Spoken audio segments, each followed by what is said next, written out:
नमस्कार शेतकरी बांधवांनो, बाजारभाव माहिती या यूट्यूब चॅनलवरती आपल्या सर्वांचं स्वागत आहे. जर तुम्ही आपल्या बाजारभाव माहिती या यूट्यूब चॅनलवरती पहिल्यांदा आला असाल तर आपल्या यूट्यूब चॅनलला सबस्क्राईब करून ठेवा, जेणेकरून बाजारभावाविषयक माहिती तुम्हाला यूट्यूबच्या माध्यमातून मिळत राहील. तर शेतकरी बांधवांनो, आजच्या व्हिडिओमध्ये आपण कांदा बाजारभावाविषयक माहिती पाहणार आहोत. चला तर जास्त वेळ न घेता व्हिडिओ सुरू करूया. तर तुम्ही स्क्रीनवरती पाहू शकता, सोलापूर बाजार समितीमध्ये जो लाल कांदा आहे त्याची एकूण आवक ही 53,437 क्विंटल झालेली आहे. त्यासाठी किमान दर हा 100 रुपये तर कमाल दर हा 2200 रुपये देण्यात आलेला आहे. तर सर्वसाधारण दर हा 800 रुपये देण्यात आलेला आहे. त्यानंतर पुढील बाजार समिती आहे येवला बाजार समिती. यामध्ये जो लाल कांदा आहे त्याची एकूण आवक ही 16,000 क्विंटल झालेली आहे.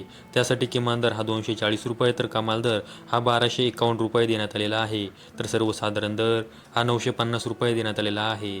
त्यानंतर पुढील बाजार समिती आहे लासलगाव बाजार समिती. यामध्ये जो लाल कांदा आहे त्याची एकूण आवक ही 29,932 क्विंटल झालेली आहे. त्यासाठी किमान दर हा 500 रुपये तर कमाल दर हा 1480 रुपये देण्यात आलेला आहे. तर सर्वसाधारण दर हा 1150 रुपये देण्यात आलेला आहे. त्यानंतर पुढील बाजार समिती आहे लासलगाव निफाड बाजार समिती. यामध्ये जो लाल कांदा आहे त्याची एकूण आवक ही 5,440 क्विंटल झालेली आहे. त्यासाठी किमान दर हा 500 रुपये तर कमाल दर हा 1200 रुपये देण्यात आलेला आहे. तर सर्वसाधारण दर हा 1100 रुपये देण्यात आलेला आहे. त्यानंतर पुढील बाजार समिती आहे लासलगाव विंचूर बाजार समिती. यामध्ये जो लाल कांदा आहे त्याची एकूण आवक 19,924 क्विंटल झालेली आहे. त्यासाठी किमान दर हा 500 रुपये तर कमाल दर हा 1280 रुपये देण्यात आलेला आहे. तर सर्वसाधारण दर हा 1100 रुपये देण्यात आलेला आहे. त्यानंतर पुढील बाजार समिती आहे मालेगाव मुंगसे बाजार समिती. त्यामध्ये जो लाल कांदा आहे त्याची एकूण आवक ही 26,000 क्विंटल झालेली आहे. त्यासाठी किमान दर हा 350 रुपये तर कमाल दर हा 1,345 रुपये देण्यात आलेला आहे. तर सर्वसाधारण दर हा 1,050 रुपये देण्यात आलेला आहे. त्यानंतर पुढील बाजार समिती आहे नागपूर बाजार समिती. यामध्ये जो लाल कांदा आहे त्याची एकूण आवक ही 2,000 क्विंटल झालेली आहे. त्यासाठी किमान दर हा 1,200 रुपये तर कमाल दर हा 1,500 रुपये देण्यात आलेला आहे. तर सर्वसाधारण दर हा 1,425 रुपये देण्यात आलेला आहे. नागपूर बाजार समितीमध्ये जो पांढरा कांदा आहे त्याची एकूण आवक ही 1,500 क्विंटल झालेली आहे. त्यासाठी किमान दर हा 1,500 रुपये तर कमाल दर हा 2,000 रुपये देण्यात आलेला आहे. तर सर्वसाधारण दर हा 1,875 रुपये देण्यात आलेला आहे. त्यानंतर पुढील बाजार समिती आहे पिंपळगाव बसवंत बाजार समिती. त्यामध्ये जो पोळ कांदा आहे त्याची एकूण आवक ही 27,740 क्विंटल झालेली आहे. त्यासाठी किमान दर हा 300 रुपये तर कमाल दर हा 1,318 रुपये देण्यात आलेला आहे. तर सर्वसाधारण दर हा 1,000 रुपये देण्यात आलेला आहे.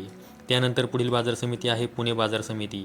त्यामध्ये जो लोकलचा कांदा आहे त्याची एकूण आवक ही 15,764 क्विंटल झालेली आहे.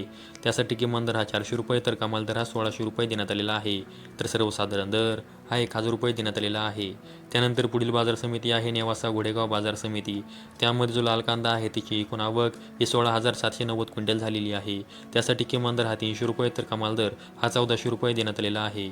तर सर्वसाधारण दर हा 900 रुपये देण्यात आलेला आहे. त्यानंतर पुढील बाजार समिती आहे संगमनेर बाजार समिती. त्यामध्ये जो लाल कांदा आहे त्याची एकूण आवक ही 12,028 क्विंटल झालेली आहे. त्यासाठी किमान दर हा 151 रुपये तर कमाल दर हा 1,551 रुपये देण्यात आलेला आहे. तर सर्वसाधारण दर हा 851 रुपये देण्यात आलेला आहे. त्यानंतर पुढील बाजार समिती आहे मुंबई कांदा बटाटा मार्केट.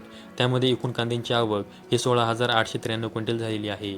त्यासाठी किमान दर हा 800 रुपये तर कमाल दर हा 1,800 रुपये देण्यात आलेला आहे. तर सर्वसाधारण दर हा 1,300 रुपये देण्यात आलेला आहे. तर शेतकरी बांधवांनो, आजच्या व्हिडिओमध्ये आपण कोणत्या बाजार समितीमध्ये कांद्यासाठी काय बाजारभाव देण्यात आलेले आहेत याविषयी माहिती पाहिलेली आहे. अशाच कांदा बाजार भविष्यक माहितीसाठी आपल्या यूट्यूब चॅनलला सबस्क्राईब करून ठेवा. व्हिडिओ आवडल्यास व्हिडिओ लाईक करा. संपूर्ण व्हिडिओ पाहिल्याबद्दल सर्व शेतकरी बांधवांचे धन्यवाद.